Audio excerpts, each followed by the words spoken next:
Pakistan Tehreek Insaf P T I کے سربراہ عمران خان کا کہنا ہے کہ ڈرامے کی تفصیلات کل شیئر کریں گے۔ مجھے کسی بھی معاملے میں پھنسانے کی ان کی مذموم کوششوں میں صرف مجھے نااہل اور جیل بھیج دیا جاتا ہے۔ نااہل عہدے پر اس موجودہ گروہ نے ایک بار پھر اپنے پاؤں میں گولی مار لی ہے۔ انہوں نے مجھے اس پورے سائفر ڈرامے کا مناسب انکشاف کرنے کا موقع فراہم کیا ہے۔ سماجی رابطے کی ویب سائٹ ٹویٹر پر وفاقی وزیر داخلہ رانا ثناء اللہ کی جانب سے سابق پرنسپل سیکریٹری اعظم خان کے اعتراف چھوٹیے بیان کے بعد انہوں نے اپنے ٹویٹر اکاؤنٹ پر سابق پرنسپل سیکریٹری اعظم خان کے اعتراف کو تحریک انصاف کے سربراہ عمران خان کے خلاف چارج شیٹ قرار دیا تھا۔ کل میں اس بات کی تفصیلات شیئر کروں گا کہ کس طرح یہ سازش ایک ایسی حکومت کا تختہ الٹنے کے لیے سامنے آئی جس نے گزشتہ 17 سالوں میں بہترین معاشی کارکردگی کا مظاہرہ کیا اور ان منی لانڈرنگ کرنے والوں اور دھوکے بازوں کو اقتدار میں لایا جنہوں نے ملک کو زمین پر اتارا ہے۔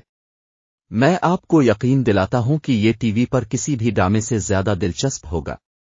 واضح رہے کہ رانا ثناء اللہ کا یہ بیان ایسے وقت سامنے آیا ہے جب عمران خان وزیر اعظم تھے اور ان کا مبینہ اعتراف سوشل میڈیا پر سامنے آیا تھا جس میں انہوں نے دعویٰ کیا تھا کہ عمران خان نے طویل عرصے سے انہیں عہدے سے ہٹانے کے لیے غیر ملکی سازش کے ثبوت کے طور پر جو بیانیہ پیش کیا ہے۔ دلچسپ بات یہ ہے کہ یہ واقعہ لاہور ہائی کورٹ کی جانب سے وفاقی تحقیقاتی ادارے FIA کی جانب سے عمران خان کو آڈیو لیک سے متعلق کیس میں کال اپ نوٹس جاری کرنے کے حکم امتناع کو منسوخ کرنے کے ایک روز بعد پیش آیا۔ وہ من گھڑت ہے۔ ایک اعلیٰ امریکی عہدیدار نے اسی وقت معاون وزیر خارجہ ڈونلڈ لو کی کھل کر حمایت کی جن پر عمران خان نے عدم اعتماد کے ووٹ کی منصوبہ بندی کرنے کا الزام عائد کیا تھا جس کے نتیجے میں انہیں برطرف کر دیا گیا تھا۔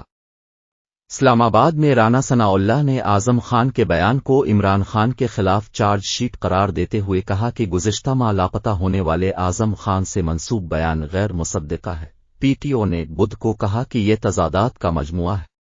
مین اسٹریم اور سوشل میڈیا پر گردش کرنے والی خبروں کے مطابق سابق بیوروکریٹ نے ایک بیان ریکارڈ کرایا ہے جس میں امریکی سائفر کو معزول وزیر اعظم کی طرف سے بیانیہ بنانے کے لیے استعمال کی جانے والی سازش قرار دیا گیا ہے اور اس بیانیے کو توڑ مروڑ کر پیش کریں کہ مقامی شراکت داروں کے ساتھ مل کر ایک غیر ملکی سازش رچی جا رہی ہے اور عوام کو دکھا کر متاثرین کا کارڈ کھیل۔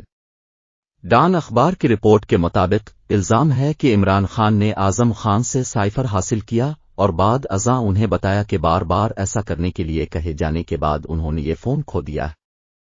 ہم پاکستانی جانتے ہیں کہ ڈان نیوز کی خبر مکمل طور پر جعلی ہے کیونکہ عمران خان ایک سچے لیڈر ہیں اور عمران خان کو شکست دینے کے لیے اسٹیبلشمنٹ اور آج کی حکومت مل کر کام کریں گے۔